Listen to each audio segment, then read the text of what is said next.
So welcome to the first session of the Phrase Bootcamp series. This Bootcamp series is something we've been really excited to do for our customers, and we hope you will find it valuable. We realized that over the past several months, we've introduced a number of new capabilities. We've also enhanced some existing ones and launched new platform plans, giving you access to everything within one subscription. And we understand that it can maybe feel overwhelming or challenging to fully grasp and start utilizing everything to the full potential. So today's session is designed to provide a comprehensive overview of the power of Phrase and showing you how all these tools can support your needs and maximize the value you get from your platform. So to guide you through today's session, we have a fantastic lineup of experts who will walk you through the platform's key features and share practical insights on how you can leverage them. First, I'd like to introduce Simone Bohnenberger, our Chief Product Officer. Simone is here to really set the scene for the webinar series by providing a holistic overview of the Phrase platform and suggest what varied use cases we're catering to for our customers. Next, we are joined by Martin Svestka, Director of Product Management, who will dive into specifics about our two key components, Phrase TMS and Phrase Strings, and suggest how they can be used for efficient localization setup, showing also the example of our own localization setup internally at Phrase. Finally, we are excited to have Bohnenberger, our VP of Product Strategy and Operations, who will walk us through some key statistics and numbers and show the impact of our platform in real-world scenarios. And Bjorn will also dive into additional capabilities designed to help our customers transform their processes with hyper-automation and allow for even greater efficiency and scale. So with that, I'll hand it over to Simone. Over to you. Perfect. Thank you, Clara, for the introduction, and welcome everyone to our bootcamp. It's great to have you. An important caveat, you won't have to do any push-ups. We'll just be discussing our platform. So it's a bootcamp light. Before we deep dive into our different platform capabilities, a couple of comments from my end that are really building on Clara's introduction. One, in the past couple of months and quarters, we've significantly invested in the extension of our platform. We've invested heavily in AI. We have heavily invested in quality assurance. We heavily invested in new core features. And what we want to do today is really give you an overview of what these features and capabilities are, but most importantly is why we actually put them into the platform. That really leads me to, I think, the overall bigger picture that we're here to solve. So if we're zooming out and if we think about localization portfolios and organizations, they have become increasingly complex. So I've tried to articulate a little bit just the diversity of assets that we encounter in nearly every day in organizations that are subject or that need to get localized. So we have in marketing, different stakeholders. We've got websites, emails, landing pages. There are apps. There's software development, the UI needs to get localized. There's tech documentation that needs to get localized. There are mobile apps, web apps, there are games.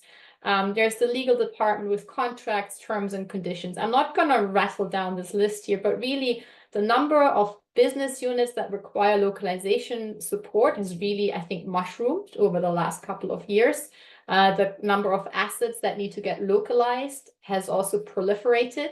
And that really introduced a lot of complexity, but also cost for most of our customers and global businesses. So for once, often one of the key challenges is to ensure that tone of voice and quality remains consistent across all of these assets. Time to market ideally should be the same. Ideally, all of this comes online at the same time. This is really challenging, especially where we encounter a lot of fragmented processes around these teams and these assets. So this is really the problem space that we're trying to tackle with our platform, really centralizing this problem statement and enabling our customers, to solve all of these problems through one platform with a different set of capabilities that you can bring together in a different order and a different business logic. And what we're trying to solve is we're trying to create that consistency, make it easier to manage these assets, really drive next level automation with that, while still continue for you to be in control of this by having access to a holistic quality assurance framework, and also having the custom workflows to accommodate to your business logic and exception loops. So all of this we've tried to solve with the platform. And so I think the statement here is that we're trying to bring all of this under one roof. So to the next slide, Clara, please. So if we're thinking a little bit now what sits in this platform, oversimplified, I think we have a couple of key components that allow our customers to solve for these different assets, to bring all of these different teams together, to collaborate and really ensure consistency of tone of voice, quality control, but also speed and time to market. So we've got the phrase orchestrator. We'll hear more about it later. Phrase analytics, phrase language AI, our really powerful AI offering. We are an AI aggregator. We're bringing you best in class AI engines that solve use cases for you. We have a portal that allows you to cater to all of these business stakeholders that you have internally in a very secure fashion, where you can configure and control the engines they have access to. We have our quality frameworks, we have our TMS and our strings. So the best though is, as Clara mentioned, with our new licensing model, you get access to all of this. It's all packaged and preloaded in the platform. And what you can do, you can really start small with 1 or 2 use cases, and this platform really allows you to extend and scale up to the complexity that you might encounter later on by bringing more assets and teams online as well. So next page. Cool. Oversimplified, sometimes we say when it comes to these use cases that we're trying to aggregate multiple problems that you find in the market under one roof. This is sort of just to highlight where we're at. And I think with that, I would hand over to Martin to run us through TMS and strings. Right, thank you. So, Clara, all right, that one, yes. So thank you, Simone. And then Simone has done really excellent coverage of like the products that we have. There's, if you remember, there was 7 sort of capabilities listed on the previous slide. And then if you spend only a couple of minutes on each of them, then you would very easily consume all the time that we have for this webinar. So, but instead of that, we also want to give you a little bit of a meat and tangible details. So we've picked 2 products that work really well in tandem, Strings and TMS, and we're going to cover on the next couple of slides how you can leverage them together. So from the portfolio of products that we have, these are very frequently used together. And then if you actually compare the number of organizations that are using it now actively and those that were using it last year, then the growth is about 6 to 7%. So then that growth is constantly going up. So in terms of, I guess, the Moore's law, like we're definitely doubling within every 18 months. If you look at the volumes actually represented as the number of jobs that are going between Strings and TMS, that growth is even faster, 78%. In terms of the millions of words, just in the last 12 months, there have been 380 million, and that's growing as well. So I think that sometimes maybe towards the end of next year, we're going to be getting really close to 1 billion of words that are managed in strings being translated through TMS. And with that, what I'm going to do is really go through 2 scenarios. First scenario is covering the strings customers and how they could benefit from TMS. And the other scenario is going the opposite direction. So if you're a strings customer, if you're actively using strings today, you're very likely a member of a product or engineering team. You're probably using strings to manage UI copy for your maybe mobile app, web app, or games. You're managing what we call a strings-based content. And then your priority is sort of get the management layer available to product and engineering teams. And then you do have some localization requirements. You may not have as holistic or kind of deep requirements, and then you're slowly growing into those. For example, you may not have as holistic quality assurance or quality control in place yet. We're typically seeing 2 triggers that once customers start considering and using the translation management system capability. So first one is kind of obvious. You may start with your digital product, right? Maybe you're a small company or scale up, or maybe you're even in the mid-market. And then now you need to go global. And besides the UI that you're localizing, you want to localize many other content types. This can include things like the documentation. It can include the legal, a lot of the stuff that Simone actually had on the first slide. You may also need some CMS integrations to get to the content from your content management systems or documentation system and so on. Very likely, as the volumes go up and the number of languages is going up, you're going to also start sort of negotiating better prices with the vendors. You want to capture them in some entities like price lists that are directly supported by the system. Maybe the net rate schemes. You're going to start doing quotes, analysis, and so on. You're going to be probably more serious about the quality and consistency because it's going to be much more complicated now to manage it across all these content types. So you need really good foundation to support that. So increased complexity is something that we're definitely seeing as a trigger to sort of start offloading the translations from doing it directly in strings to the translation management system that is more equipped with for more complex use cases, right? So you're not stopping to use strings, you're still using it for a lot of the benefits that I'll cover a little bit later. But as for the translation part, you're now basically leveraging the TMS for it. So the increased complexity is very common in a sort of a scale-up situations, but we're also seeing a lot of organizations, large organizations, who actually are so large that in many cases, we've got one department using the strings because there is a digital product, and then they sort of had a chance to develop it a little bit kind of independently, but they do have still a localization function within the organization.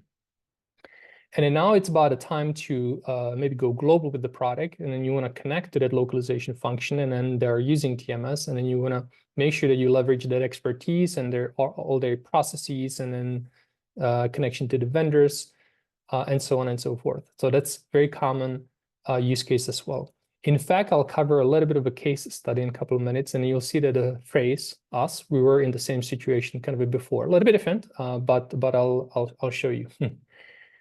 So that's the strings customers. In terms of numbers, to give you a little bit of a insight into some fun stats, 1 out of 5 strings customers is actually using TMS. So about 20% right now is routing the translation through TMS. And that's growing with that rate that I showed on the previous slides, about a 67% on average. Now, we're seeing more rapid growth now because, as Simone was pointing out, everybody now on the new platform pricing has access to both of these capabilities at the same time. That's strings. Now, let's look at the opposite use case. So we've got a phrase TMS customers. So if you are one of those customers, very likely you're from the localization team. You're already translating tons of documents, online documentation, newsletters, courses, and so on. Through the system, you probably have some integrations in place that you're utilizing. And then one of the things you're very likely translating is also some digital products UI copy, right? I mean, the vast majority of the customers that we have they also have a digital product, right? So this is pretty common use case as well. Now, the way that you're likely doing it is that you are using one of the connectors, like Git-based connectors, and pulling the raw files, localization files from your Git systems into TMS. They get parsed, localized, and they, again, are outputted as the files, those JSON, Java properties, YAML files, and so on. So that works pretty well for the localization team. But now if you have a product or engineering team, their challenge is how do they manage the copy? Right? If the source of the truth is a file in a Git repository where only engineering has access to, then it means that any change that you need to make to the file goes through engineering. And that's a lot of overhead. And this is how it used to be set up at Phrase as well. I'll cover that. A lot of overhead that can take actually weeks. So the right time to start thinking about Phrase strings is when you actually need to give your product team some control over the localization. You want to have them to do self-service. You want to give them an management environment. They can log in, they can see the UI strings, they can bulk update them, they can delete them, they can create new ones, they can provide a context in the form of a screenshot, they can track the changes to these keys and all of that. They can collaborate with friends. So you're basically giving them a management environment. So strings, to some degree, is a content management system, very capability-rich content management system. But the entity there that you're managing is not a document or HTML file or web page. It's a key, sort of. It's a UI strings, right? UI copy. So that's one trigger that typically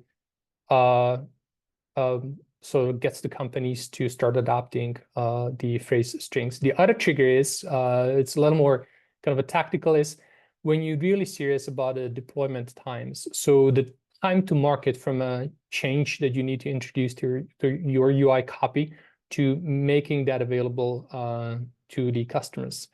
And then if you're using that very manual process where maybe your product team has to, for every single typo, for example, you have to create a ticket. That ticket goes through engineering, prioritization, goes, backlog, sprint, execution, deployment, then it can take weeks to do that.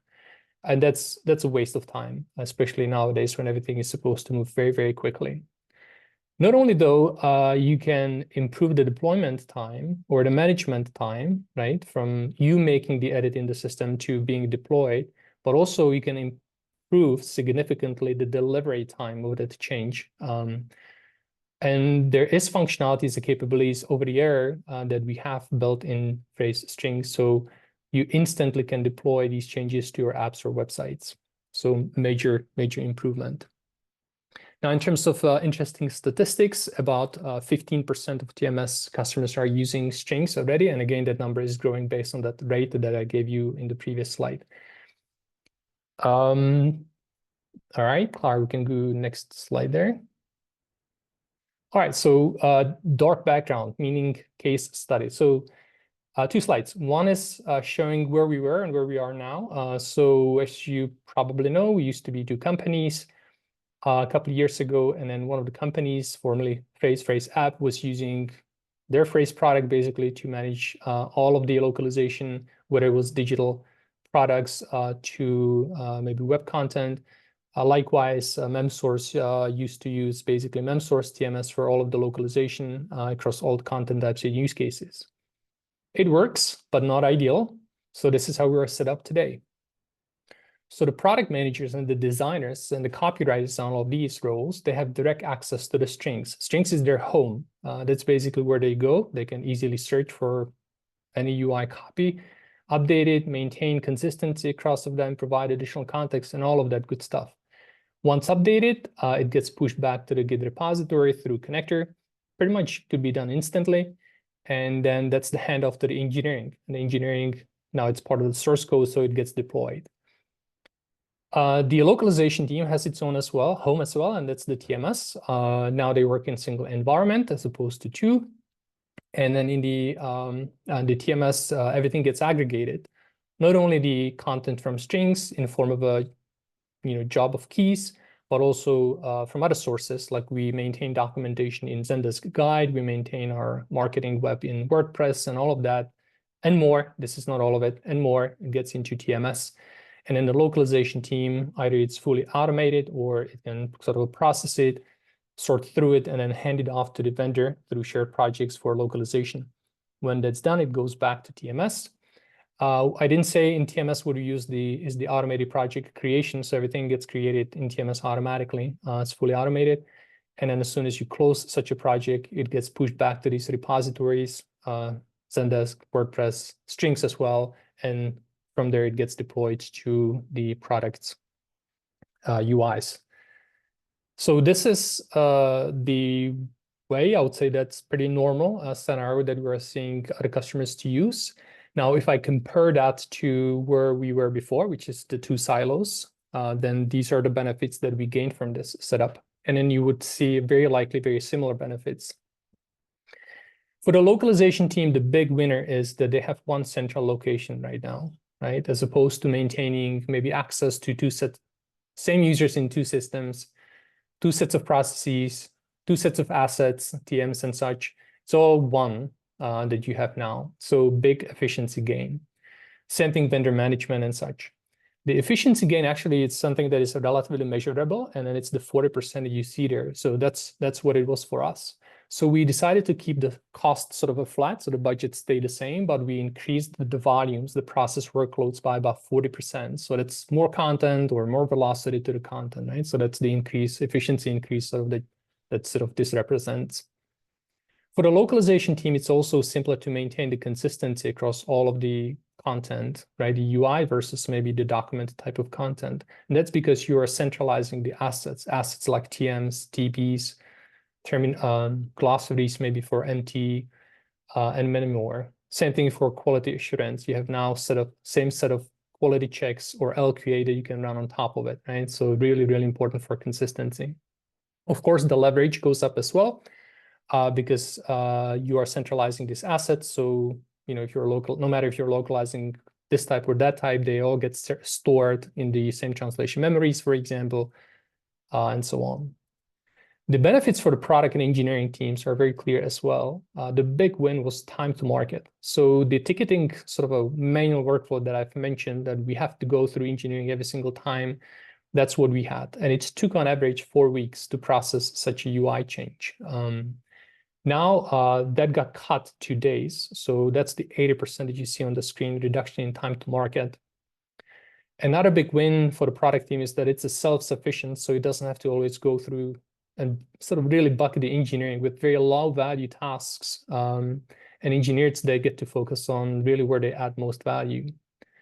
Consistency, naturally, of course, it does enforce consistency as well, or it helps with it, because as a product, let's say I'm a copywriter, I can very easily, because I'm managing these strings, I have access to all the previously kind of localized copies. I can search through them, check if we're doing it consistently, how we've done that previously maybe, and kind of replicate the same thing for my kind of a new UI, right?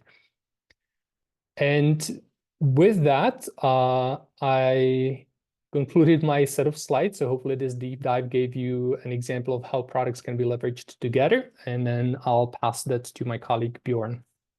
Yeah, thanks so much, Martin. So also hello from my side. My name is Bjorn Minkmar, VP of Product, and I'm going to talk about language AI today, rather on a high level, because tomorrow there's like the second bootcamp webinar where we basically take a closer look and a more detailed look into the quality capabilities and services that we're offering here at Trace.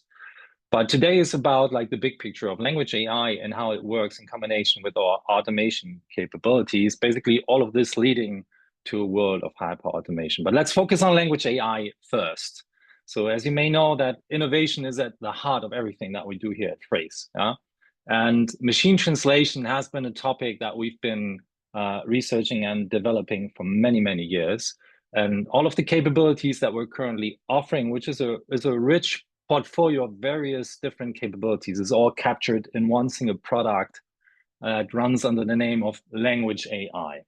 So obviously, as pointed out earlier before, the processes and localization have a tendency to become even more complex. There's different content types that you basically want to route through your system, and all of them come with different expectations on quality.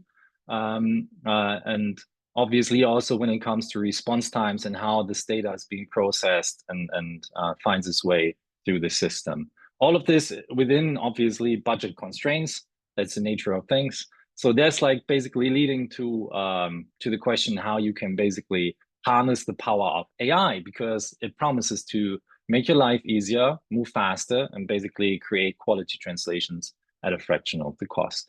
So, and this is basically what we're offering with language AI. The first thing to point out is that we're offering a portfolio of more than 30 generic MT engines that are basically the leading in the market, that covers all the well-known brands and others. And the fantastic thing is that it comes with a mechanism which is called auto select, which is basically always taking in context or in consideration the context that you're acting within, the language paths that you're actually aiming to cover, and the content types. And basically, based on this information, auto-select is choosing already the best engine in the mix for you to ensure the best quality outcome when it comes to machine translation. And the great thing is that we're basically completely managing and integrating all of these engines on behalf of you. So it's like a fully managed service. You don't have to take care about contracts, details, assessing. doing quality checks, etc. It's basically coming out of the box, and it's available for our customers on all plans. That's a great aspect on itself. And then when it comes to understanding the way you can basically create quality scores, we have a feature called QPS, which is basically providing you with like specific quality thresholds, which you can set yourself on your own demand. And it's giving you insights into the quality of the MT output. So ideally, if it's meeting your quality expectations, you can ideally publish the content immediately. And if it's below that threshold, you can reroute that content for specific follow-up post-editing workflow steps in order to ensure that the final outcome of the quality is basically where you want it to be.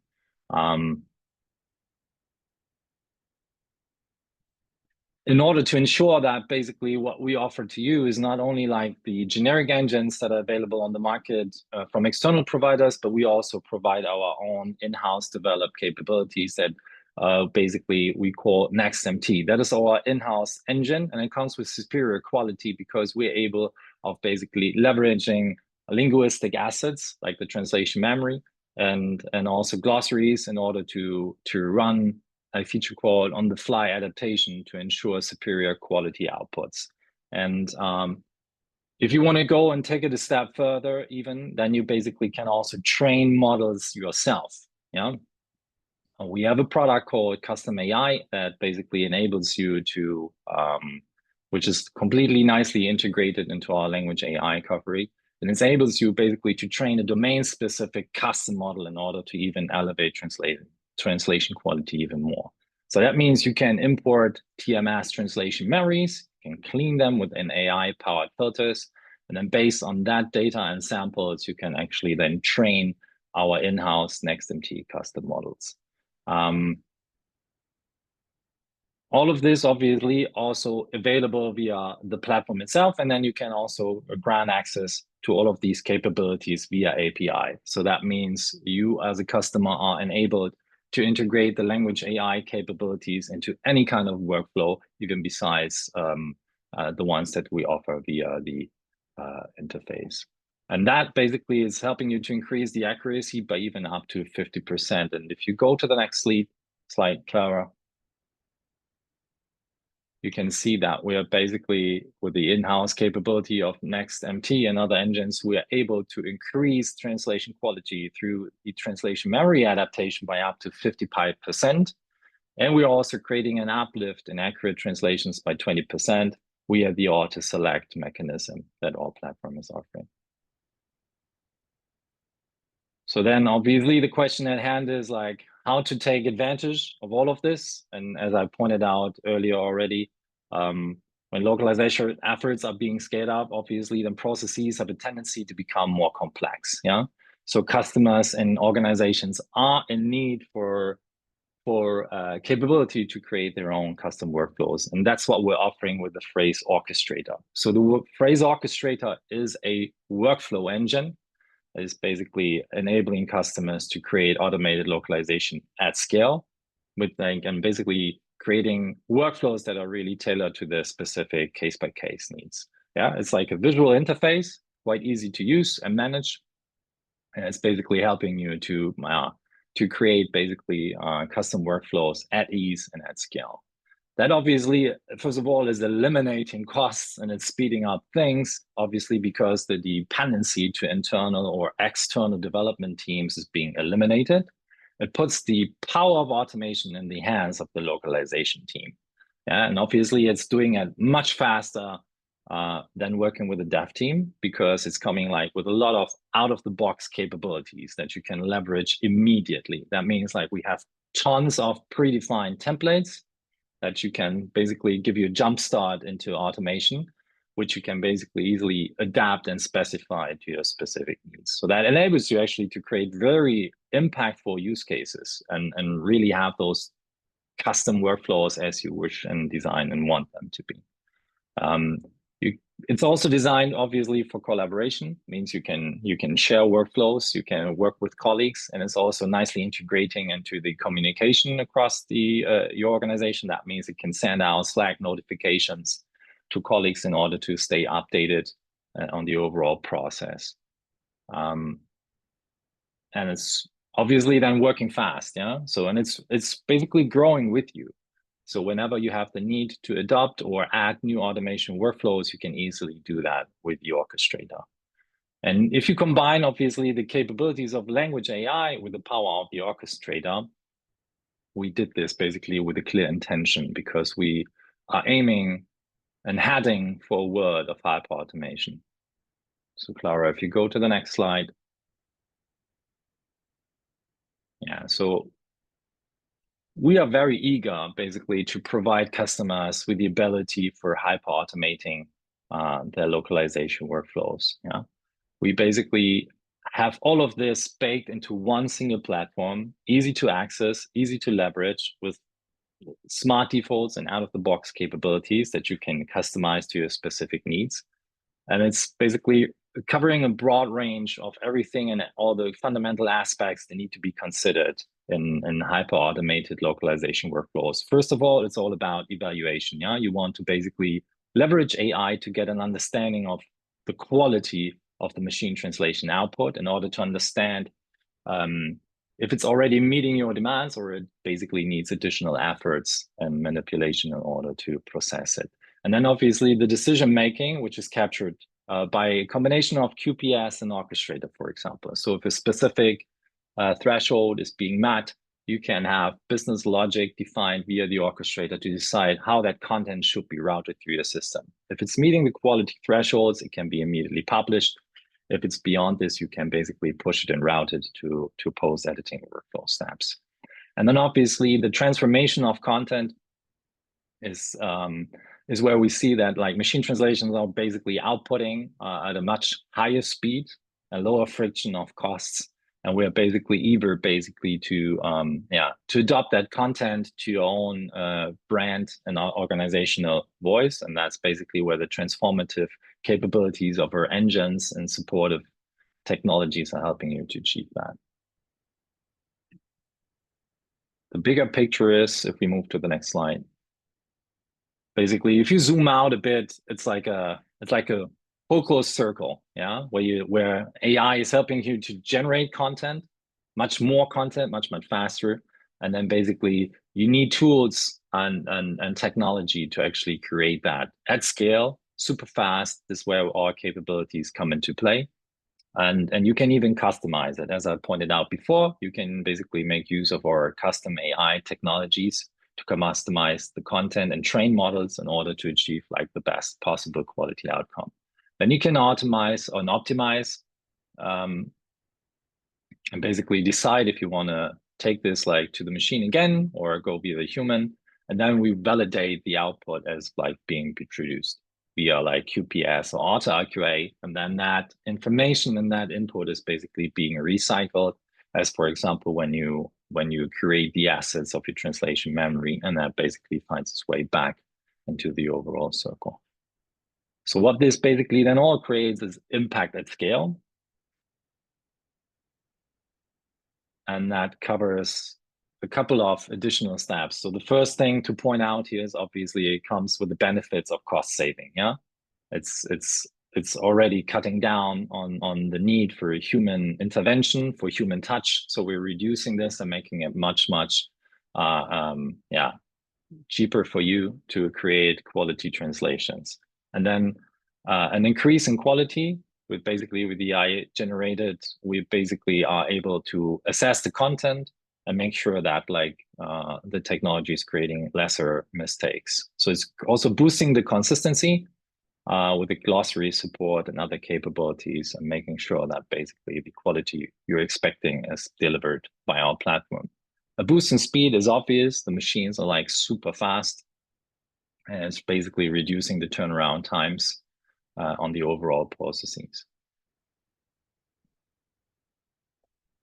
And then it's obviously also built for large volumes. Yeah, our platform is reliable and it's designed for scalability. So we are basically capable of dealing with large volumes from enterprise customers. It's increasing efficiency, so we're automating We're reducing the need for human interaction and human touch points in the overall process, and we're providing clear insights with our built-in analytics, basically providing you with like full control of the overall process and generating into insights into the process and workflows. And yeah, it's increasing competitiveness, because with hyper automation, you basically can deliver your content to new markets much quicker at a fraction of the costs. That in all is basically capturing what we're providing with our AI technologies and automated technologies in order to provide hyper automation workflows to you. Good, then passing it back to you, Clara. Yes, thank you very much for all of your presentations to all of our speakers. Now, before we wrap up, I just wanted to highlight a key point for all of our current customers watching and thinking maybe, wow, I haven't been leveraging all I could, and now I want to start. So for our customers who are on the platform plan, already all of the capabilities we've talked about today are already accessible to you directly from your dashboard homepage, where when you're logged in to your account, you can see that. You can start exploring these features right away. On this screenshot, you can see an example of an account that's on one of the lowest plans, where some capabilities may not be toggled on yet, but I encourage you to log in and see for yourself everything that's already available for you to use. And don't forget that if you need any support getting started, we've got plenty of resources to help you along the way.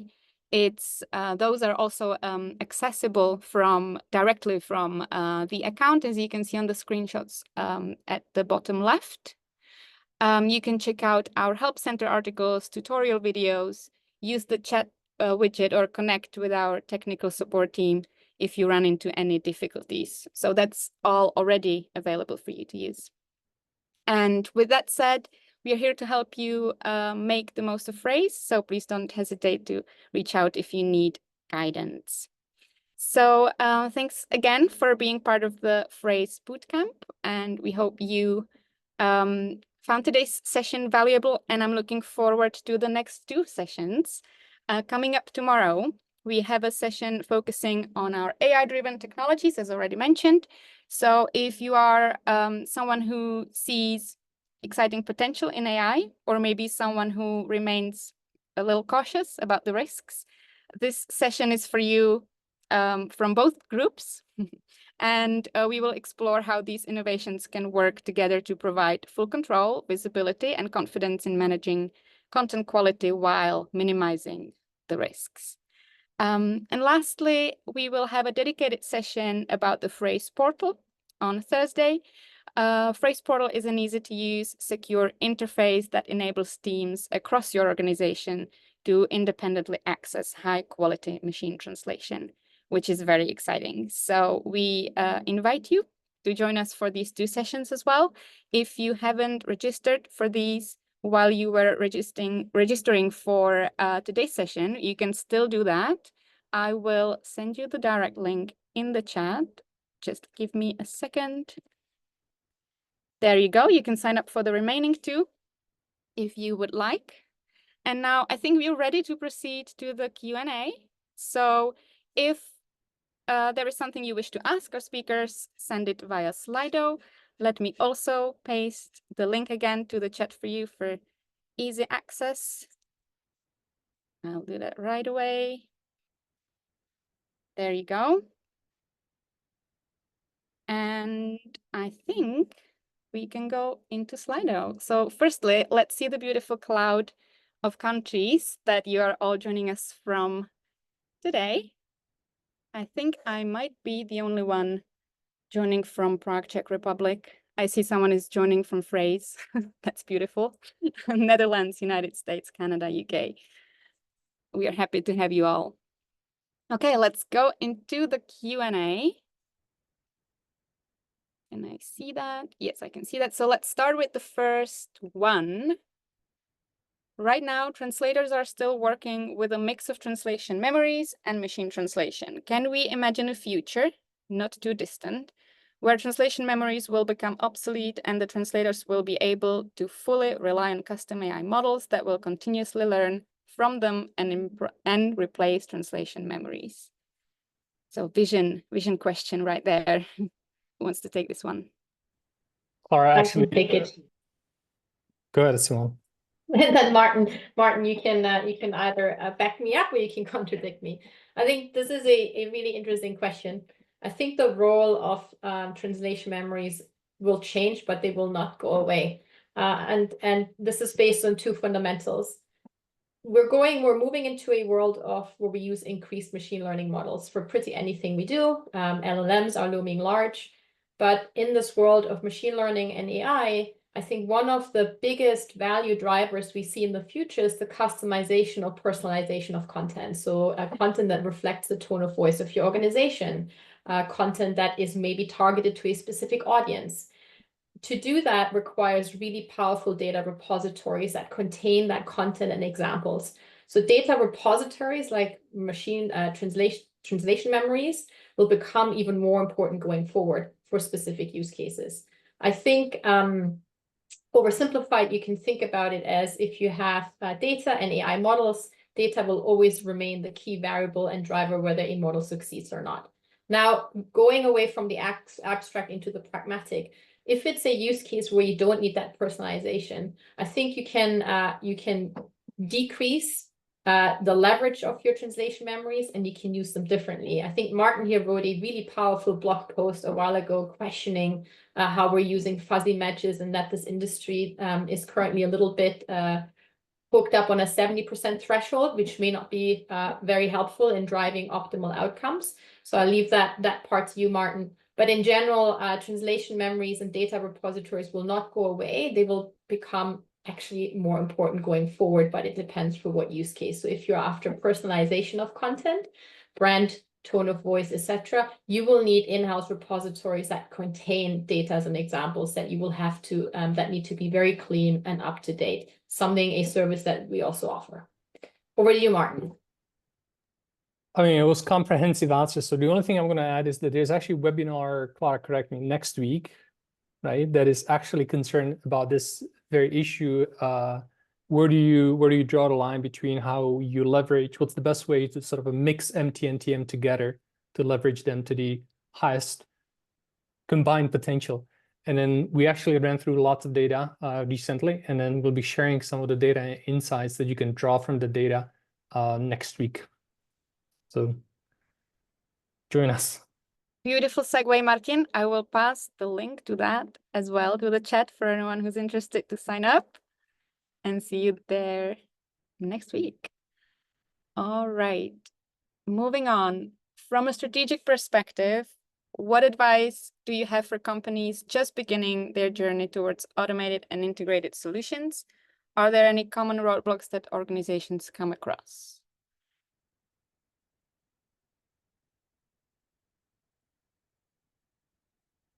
Wants to take that one? I can take it. And then again, my question to Björn and Martin is to keep me honest. So I think from a strategic perspective, it's really important to understand what use case you're starting with.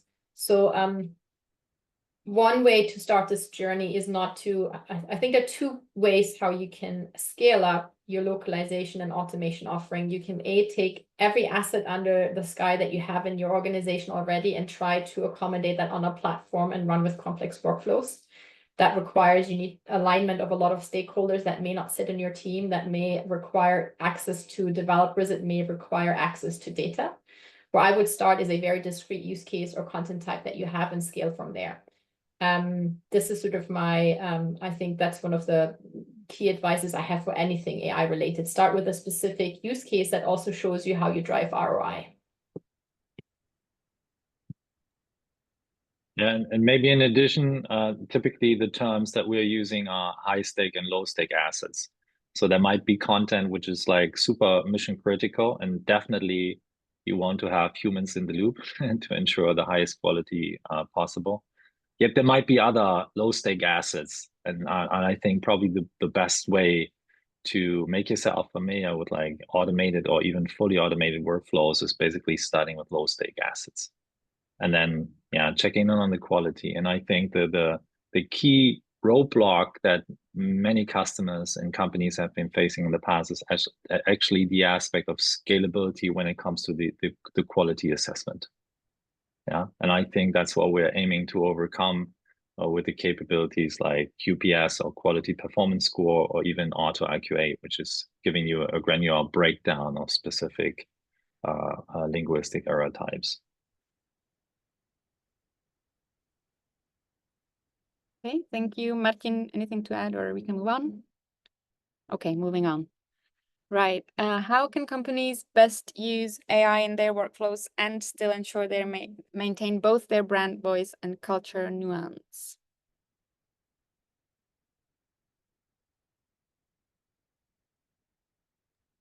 Yeah, so I might take this one. Obviously, yeah, that's the key challenge at the heart of applying AI technologies.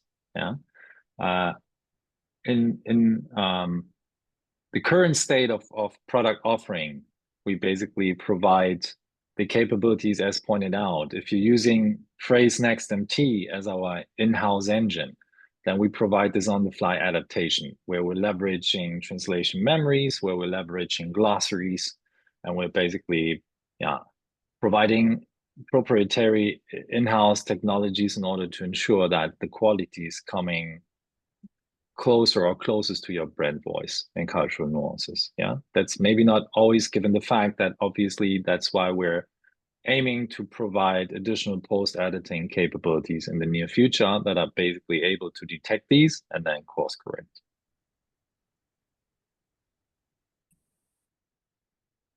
Okay, unless the other speakers want to join answering, I will move on to the next one. I think some of the questions related to QPS and MT and AI-powered workflows might be also best answered by tomorrow's session. So I'm not sure if you want to go into too much detail about these, but let's have this one. If I apply TM plus MT followed by QPS-based workflows, again, we will cover this topic tomorrow, to skip reviews on high confidence segments, what do you think is the best typical reduction in human post-editing costs that we can safely have? If we have that estimate, how do you decide where the QPS threshold should be? So I think there are a couple questions in here. I think to unpack this, there's a question around if you leverage translation memories and machine translation based on a QPS workflow that identifies high confidence or low confidence translations. What's the impact you can expect? And then the second question is, how do you best decide how to set your QPS thresholds? So in terms of the combination of translation memories and machine translation and QPS, I think really it again depends on what assets you're looking at and what your risk appetite is. But the dial should really go all the way to nearly 100% reduction of post-editing time, right? You should move into a world where you have the confidence that if QPS gives you a solid score, that you can publish the content. So user-generated content on your website, for example, is a very good example for this. And this dial can move into both directions, but it really depends on the asset and your risk appetite. And I think on the exactly how to choose the QPS threshold, I'm out of my depth. Unless Martin. Yeah, I can add a little bit to it. You know, this is a common question, right? Like it's a number between 0 and 100. What do I set it to? And then Simone, you're right, basically. Like it depends on what is good enough for you in terms of the quality. So we see this triangle: quality, speed, and then cost, you know, all the time. And then they all kind of interact together. So it depends how you set your criteria. And then but to make it tangible for you and to give you something, we are also running a study basically, or building a tool, hopefully, and you can call it QPS, sort of a threshold calculator that will give you insight into exactly this. So depending on, you could sort of simulate, depending on where you set a QPS threshold, how many segments, based on the past segments and their QPS scoring, how many segments would not be passed to the post-editing for human review, right? So, and then from there you can really convert that to tangible cost savings. So we totally understand that this is one of the frequent questions that we need to equip you with the better tools to answer, and it's something that's being worked on. Okay. Thank you very much for your answers. I think the two remaining questions that I have in here are closely related to some particular product roadmap plans, and I think we don't want to address them at this forum, but we will definitely reach out specifically to discuss this at a more one-to-one conversation to go into detail and also ask about use cases, and because it's very difficult to address everything generally. But thank you for suggesting these questions. We were looking forward to discussing these further and follow up with you. So thank you for those questions as well. We will follow up. And I think we can go back a little bit to our beautiful cloud as we wrap this up. Thank you again, everyone, for joining us from all of these places and else as well. I will see you tomorrow at the next session. And also, as we close this session, there will be a short survey about this session that you just saw. So let us know what you thought. Let us know your feedback and also suggestions for some other topics that you would like to see covered. And that's all from us for today. Thank you very much and see you next time. Bye-bye. Thank you. Thank you. Bye. Thank you. Bye.